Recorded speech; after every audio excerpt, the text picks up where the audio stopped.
Hello mga ka-blessings, gising pa lang, God's amazing. Asan? Asan?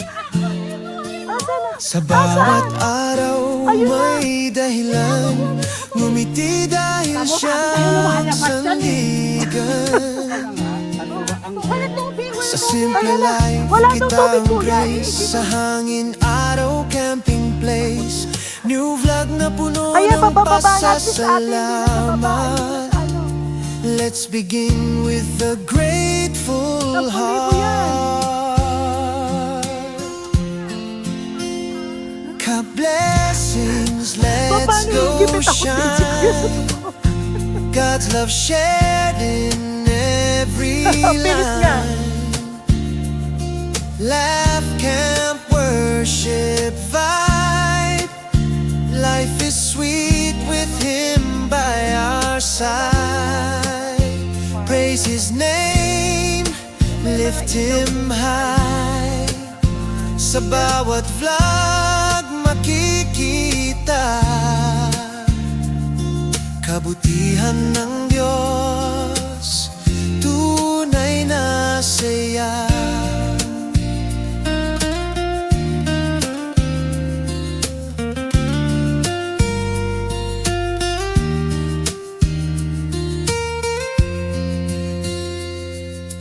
Camera on, tara let's go. Camping trips, church we grow.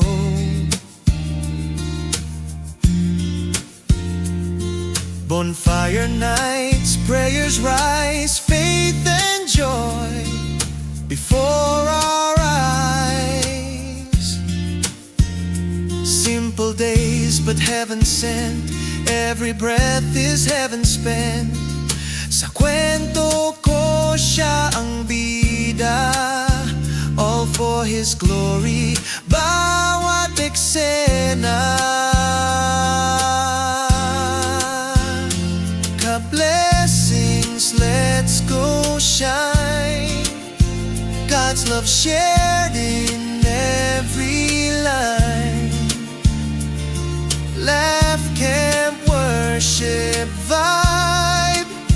Life is sweet with Him by our side.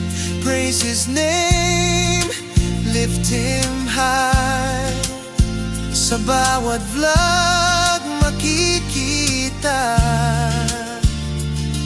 kabutihan ng Diyos, tunay na saya.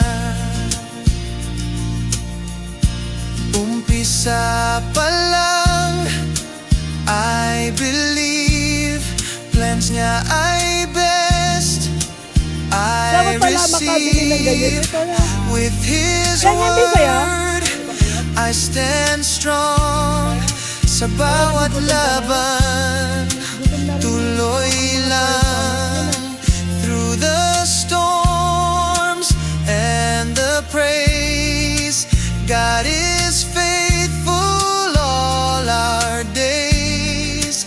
With your love we walk as one hanggang dulo. Mission goes on.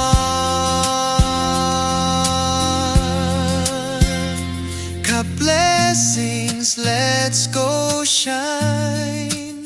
Share His joy all the time.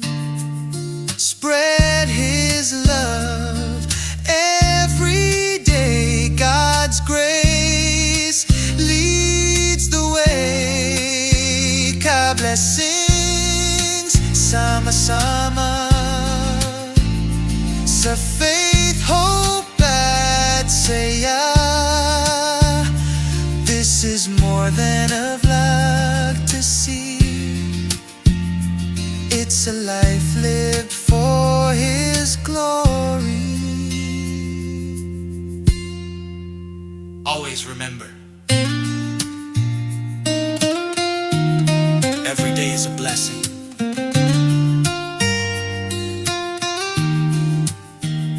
God is good all the time.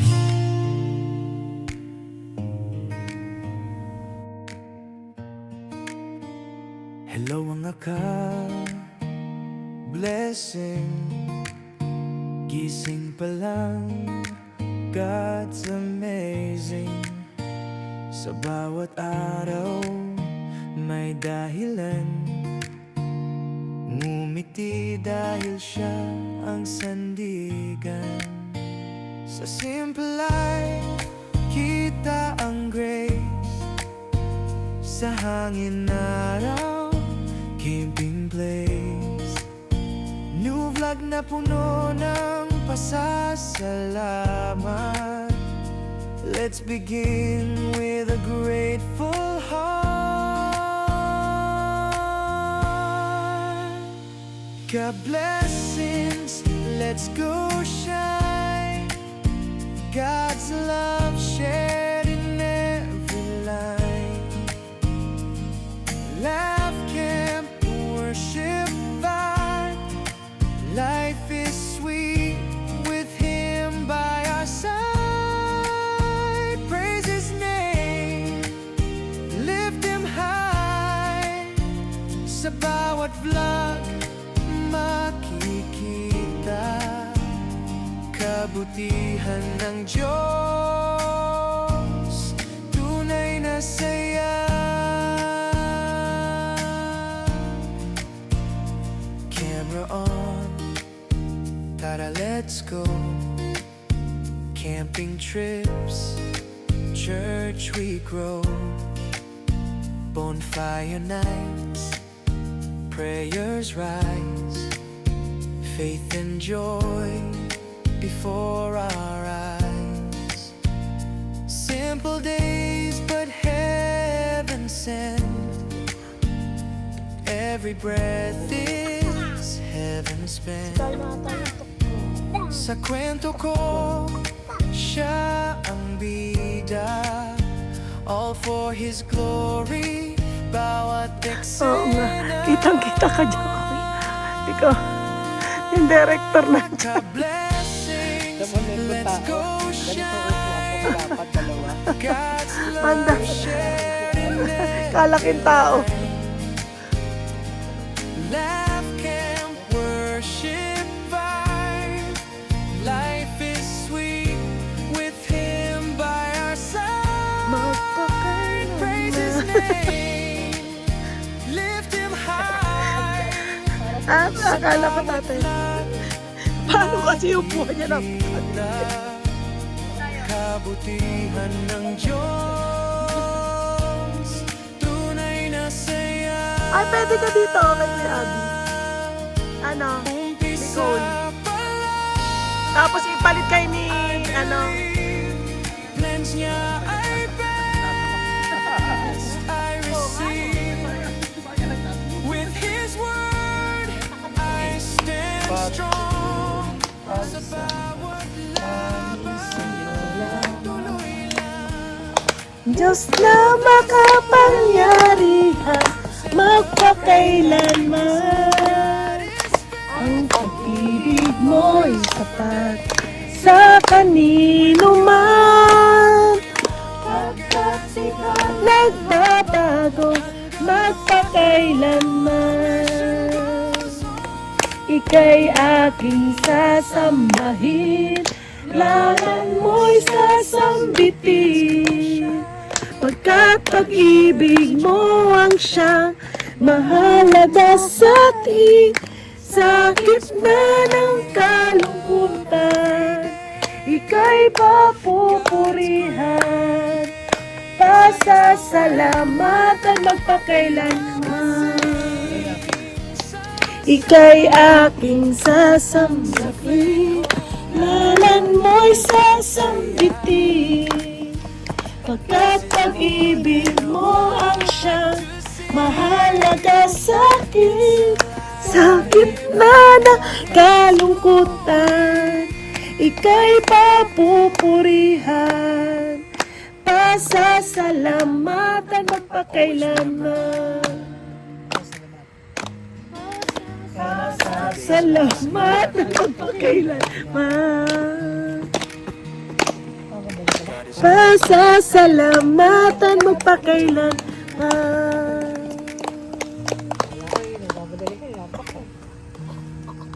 Sa gabing ito, sila gusto mag-testimony. Ako na-encounter na kay carpool ako. Siyempre pag carpool, di mo naman yun mabubuk, di mo alam kung sino yung mga tao makakasalamuha mo.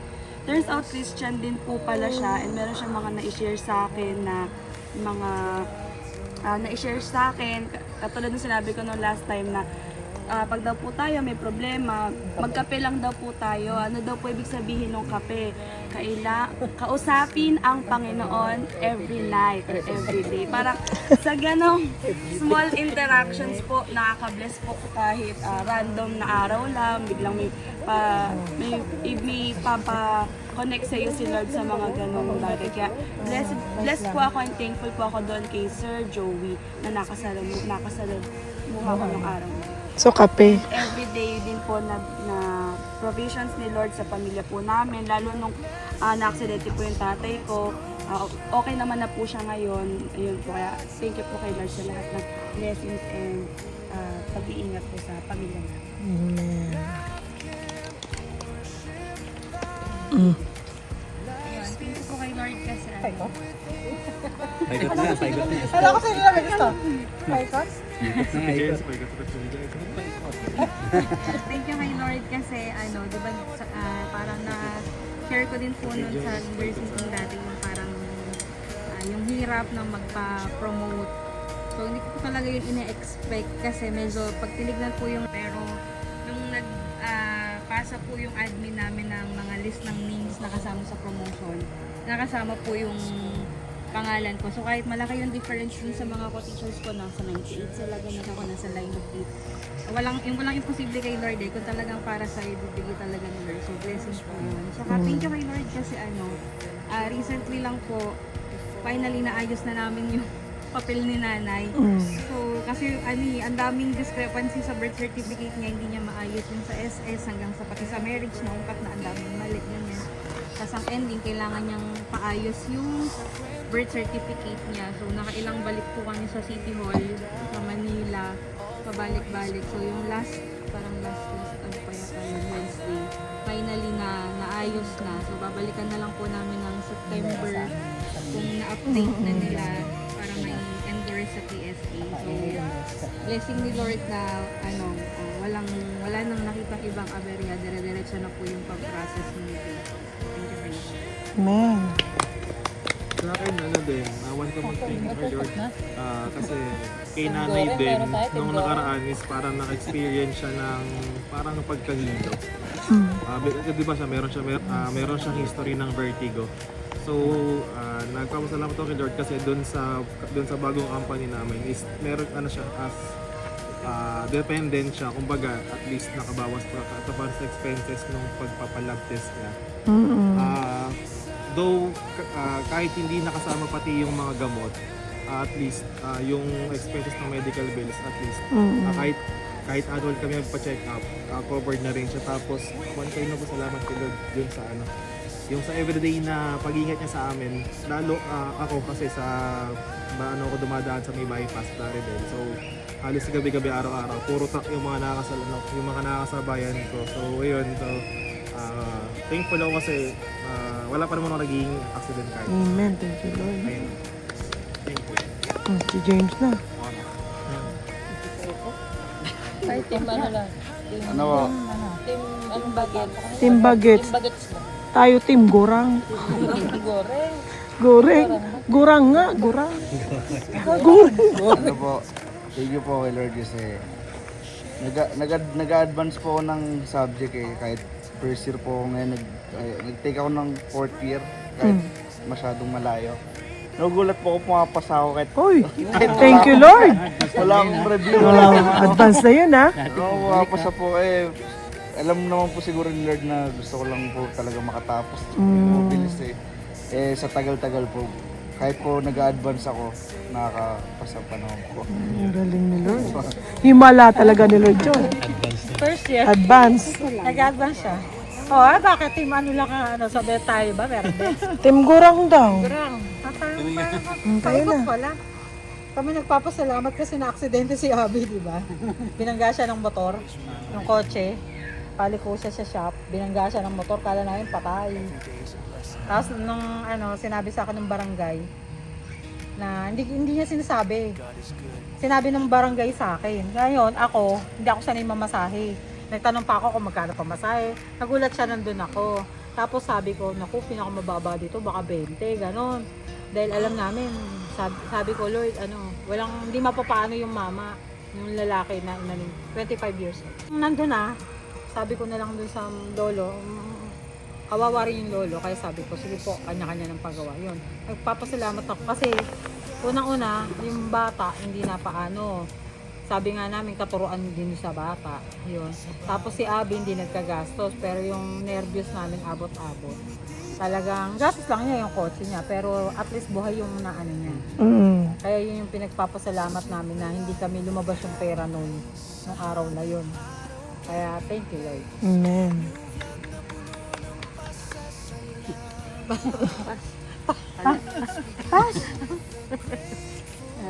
Salamat kay Lord dahil sa nagkasama-sama tayo ngayon. Yun. Yun ang high. Tapos, Thank you, Lord. Salamat kay Lord. Minsan, may problema. Anong susunod agad? Salamat ako sa blessing na bibigay niya. Amen! Amen! Thank you, Lord! Amen. Sabi mo, thank you, Lord. Nabilan ako ni Mama ng gatas. Sabi mo, thank you, Lord. Ganon. After nitong problema, wala ka ng problema. Parang gano'n, parang panibago naman. Importante dito is parang natatanggap natin na yung lesson na to is sometimes galing din talaga sa Panginoon para matesting tayo. Amen. Kung paano natin ha-handle. Ganun. Tapos, maraming pagtuturo sa akin. One of those nga, yung recent yung nangyari. Diba? Yun. Nakita ko na kasi ako yung pangyayari. Diba? Nakita ko paano siya gumulong. Kahit nasabihin mong hindi ako nasyak lang ako kasi yung worry ko lang baka patay. Kasi tumambling-tambling talaga siya habang pag-slide niya sa akin, gumulong-gulong talaga siya. Tapos bulag ka siya, walang malay. Ganun. Yung worry ko, hindi ako nag-worry dun sa sasakyan. Worry ko lang sa kanya, sana buhay. Tapos hindi ko siya agad nilapitan, dapat bubuhusan ko tubig. Ito hindi ko nagawa. Kasi para may masmasan. Ayun. Tumawag na lang ako ng ganun. Ayun. Siguro, yung mga lesson din, accepted naman ako doon na yung mga ganun pangyayari. Ang lang, kung paano ko ha-handle. Okay. Sunod-sunod kasi siya. Sunod-sunod siya. Tapos, nagkakaroon pa rin ng chance na kahit ganun, yung mga pangyayari, parang kahit alam mo na mabigat, o alam mo yung mga, parang kala mo dead end na. Parang, eto ka pa din, gano'n. Amen. Thank you, Lord. Nakakahinga ka pa din. Parang gano'n. Kaya na ko. Papapag ka lang ni Lord. Na yung problema naman talaga dumadating at saka wala naman talaga taong hindi nagkakaproblema o hindi nakakaranas ng problema. Nasa Diyos tayo o wala. Ang good thing lang, pagka nagtitiwala ka sa Kanya kasi pag dumadating lang sa panahon na gano'n, wala ka naman talaga ibang tatawagan. Hindi sila. Diba? Wisdom na rin talaga yung mga ganung bagay. Ayun, kasi part ng basta tumawag ka sa Kanya, part na ng yan, part na ng pananampalataya natin yan, na alam mo ang gagawa siya sa buhay mo. Ayun. Yung mga iba, sa mga dadating pa, madami kasi yun Thank you, Lord. Ang mga patuto.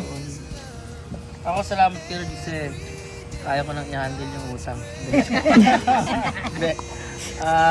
Sa totoo lang talaga marami kaming pangangailangan. Siyempre pagkain mo pa, tapos yung pangangailangan ng bata, ng mga anak mo, yung mga bata. So kapos na kapos. Tapos wala siyang inlet. Kumbaga wala kang ibang pagkukuhaan. na kumbaga walang ibang ganon. So, salamat kay Lord kasi kahit ganon,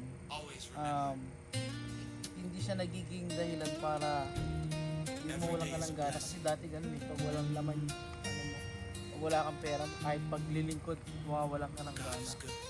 Pero, salamat kay Lord kasi hindi na siya naging burden. Kumbaga, isip mo na lang lagi, grabe nga laki ng utang. Hindi na ako. Hindi, pero yun, salamat sa Panginoon. At ang katawan, sinabing katawan, siyempre, iba't ibang parte, tapos ang Panginoon sa Kristo ang pinakaulo. So bilang part ng katawan, meron kang dapat na gawin or kumbaga meron kang bahagi. Pag kumilos yung katawan, meron kang bahagi. Hindi pwedeng umiwalay ka sa katawan. Either nilagay ka sa kamay o sa paa o kung saan man, pero hindi ka pwedeng maging ulo ng Panginoon. Pero anyway, ang church, isa siyang katawan. So titignan po natin yung naging problema ng isang church. Na itong church na to, lahat na ng mga isip mo na mabuti, meron siya. Lahat ng gift nag-ooperate sa kanya. Marami nagpapagaling sa kanila ng may sakit, nagpapaprophecy, speaking of tongues. Lahat talaga ng mga gift ng isang o na binibigay ng Holy Spirit sa isang Kristiyano, meron sila lahat. Pero sa kabila ng mga gift na yon, sila rin yung pinaka problematic na church. So kung titignan mo, parang healthy yung church, pero kung tutusin, sila yung pinakamasahol na church. Bakit? Kasi itong church na to, sa loob nila, nag-ooperate syempre yung gift. May nagpa-prophecy, may nagpapaliwanag ng ganito, may nagpapagaling ng mga sakit. Subalit wala akong pag-ibig, ako'y nagiging isang maingay na pompyang lang. Tara, let's go. Camping trips, church, we grow.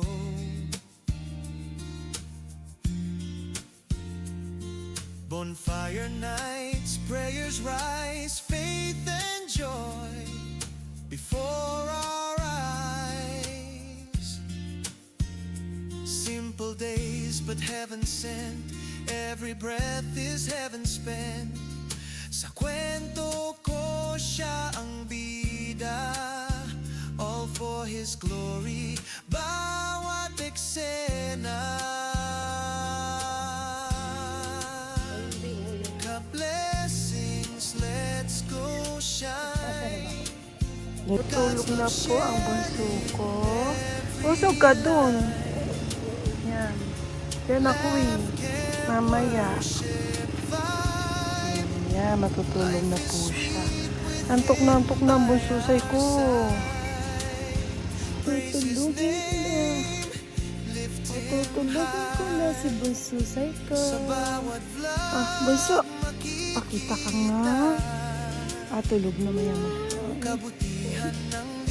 Sleepy ka na? Gusto mo, bebe? Ayaw?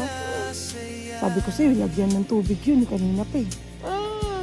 Umpisa pa lang, I believe, plans niya ay best, I receive, with His word, I stand strong, sa bawat laban, tuloy lang, through the storms and the praise, God is faithful. Ako, magpapatulog lang ng bata, dumiretso.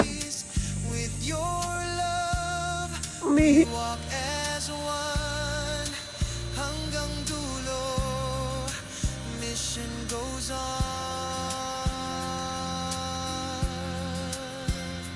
Ka-blessings, let's go shine, share His joy all the time. Spread His love every day. God's grace leads the way. Ka-blessings, sama-sama, sa faith, hope at saya.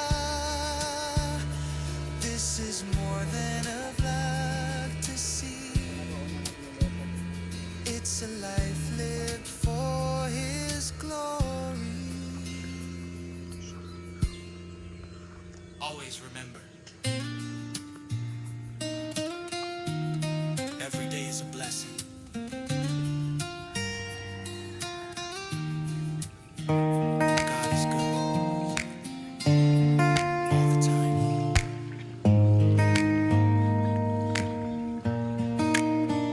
Hello mga ka-blessing, gising pa lang, God's amazing. Sa bawat araw may dahilan, ngumiti dahil siya ang sandigan. Sa simple life, kita ang grace. Sa hangin araw, camping place. New vlog na puno ng pasasalamat. Let's begin with a grateful heart. God blessings, let's go shine. God's love shared in every line. Laugh, camp, worship, vibe. Life is sweet with Him by our side. Praise His name, lift Him high. Sa bawat vlog makikita kabutihan ng Diyos, tunay na saya. Camera on, tara let's go. Camping trips, church we grow. Bonfire nights, prayers rise. Faith and joy before our eyes. Simple days but heaven sent. Every breath is heaven spent. Sa kwento ko, siya ang bida. All for His glory, bawat eksena. Ka-blessings, let's go shine. God's love shared in every line. Laugh, camp, worship, vibe. Life is sweet with Him by our side.